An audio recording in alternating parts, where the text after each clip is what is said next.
Greetings, people of the world, people of the internet. Welcome back to Scenes from the Lighthouse. For those of you who are new, thanks for joining. For those of you who have seen my other videos, welcome. For those of you who know me from my Twitch streams and my YouTube videos, I'm A1 Major, but I like to keep it personal and casual here. So you can just call me Anthony. So, if you haven't watched vlog number 2, please do that now, as parts of that form the basis of what I will talk about here. So, this vlog series is actually re-inspired by you amazing people watching. Funnily enough, I meant to do this in 2016. But my motivation and drive kind of dropped. My perspective was specific, and where I'd worked towards was pretty positive, and the perspective that I was at is fine. There's no problem with it. But I think in the entire process something did go missing. So yeah, this is inspired by you, all you lovely people watching.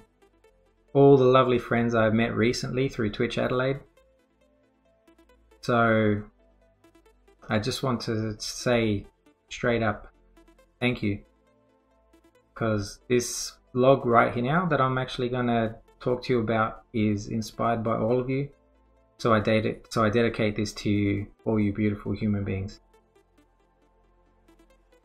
So as I was explaining, my things with Bestie 1 and 2.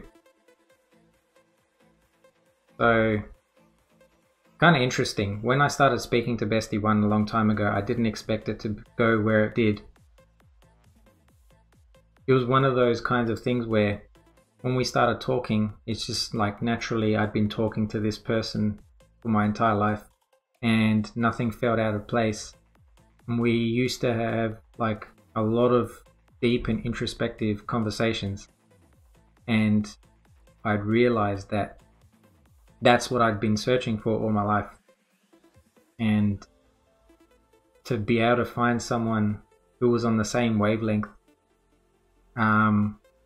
was purely amazing to me, and I couldn't even fathom that I'd found someone like that. And to this day, that friendship that I had with Bestie 1 is on such a high pedestal that nothing has lived up to it since. And it's not like I undervalue all the other friendships that I've had. It's just that one was just something completely different to me. But it's kind of interesting because yeah, we'd been speaking a while, and someone, for me, when I had my friends, I could never tell if they liked me as much as I liked them. It's just one of those kinds of things. Coming from a sheltered life, you're not really too sure how these things go. And I do remember one time she invited me over to hang out with the family. And I'd been speaking to everyone, been enjoying my time. And at one point we had a bit of downtime, so we just sat down next to each other, had a bit of a chat. And then she just looks over at me at one point and she's just like, what's going on? And I'm like, I'm just happy. This is really nice. Thanks for inviting me. And that was at that point where I had this feeling inside me, and wouldn't even be sure. I mean, a lot of people could say maybe it was love or whatever it is, but for me, I was just at that point and I realized what a kind of a special person she was to me. And right then, after I'd gone home, I wrote down a message for her. I was supposed to give it to her at her birthday, but she was going to go interstate for something. So just before that, I requested to hang out with her. Like, up to that point, I'd always been hanging out. Every week or once every other week, I'd catch up and we'd just sit down and have a chat. just about anything stupid or really deep conversations. It was quite varied. And yeah, that message was me just telling her, and I'd gotten so comfortable with her that I was no longer afraid, because I was always afraid of expressing myself to other people and telling them how I feel. No matter what it was, if it was a friendship, it was a relationship, or if it was a family, I'd always be very scared, because if I was to say how I felt and I got a response that wasn't what I was after, I know I'd be a wreck. But for some reason with her, it didn't matter, because I was that happy, and it was for me to say to her. I didn't need the response. I didn't need reciprocation. I just told her, I go, you're an amazing person. You know, I have so much love for you. Like, nothing in the world can top it. And the response I was not expecting.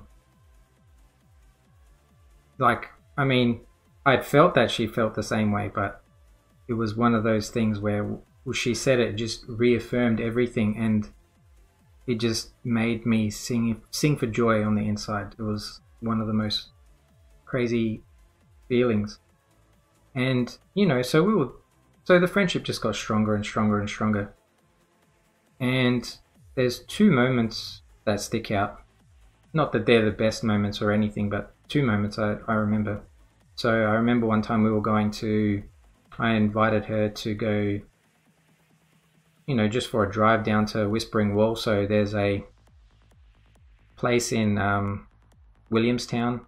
It's near the Barossa in South Australia, where there's the Barossa Dam. And the dam, you know, because of the way it's shaped, if you stand on one end and someone walks to the other end, you can actually have a conversation even though you're really far apart. So, you know, we had our shenanigans, making jokes. But then at one point we decided to just sit down and have a look out at the reservoir and look how peaceful it was.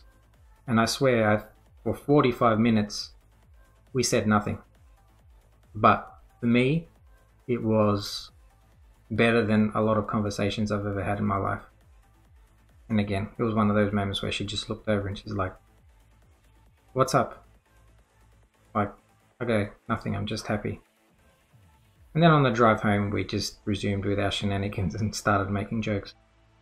So, yeah, that was interesting. And, you know, it got to the point where I said, you know, we had a falling out. But at this time I was becoming friends with Bestie 2. I was becoming quite, like, strong with her. And Bestie 2 is the kind of person that balances me out, because she's more silly than anything else.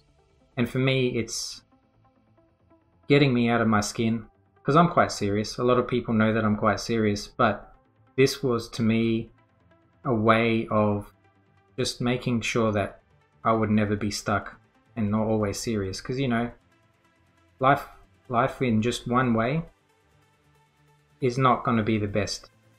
You need a balance. But the thing is, when there are moments of great importance and we sit down and we have an introspective conversation, it blows a lot of my interactions with other people out of the water. But the thing is, because sometimes I do need to speak my mind and she's silly, I want to kill her. But that's why she's amazing, because there's enough balance. Last year, out of the blue, I got a message from Bestie 1 who was offering a olive branch. And it seems like we both were in a mess at the same time. So she goes, "Don't think that you were at fault." And so we both decided to catch up, but she had moved. She was now living interstate.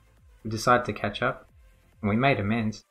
But the thing was, I realized to me that even though the friendship was not going to be the same, and like I said, there was nothing that was up to that level, the friendship carried more prestige, because what I could see now was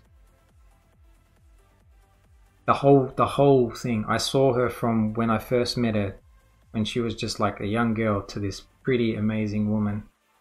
And being able to be part of that whole process, and the fact that we're mature enough to come back as friends and make amends and get past the problems, which is quite rare for me.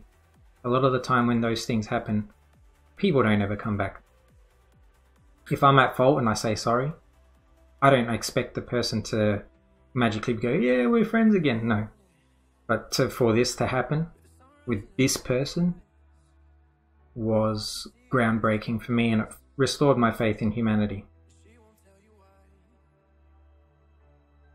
But, you know, during that time when I was rebuilding myself, I kept to myself because I used to chase people a lot, and it made me feel like crap because I always wanted to be the friend to people that they would want to be a friend back to.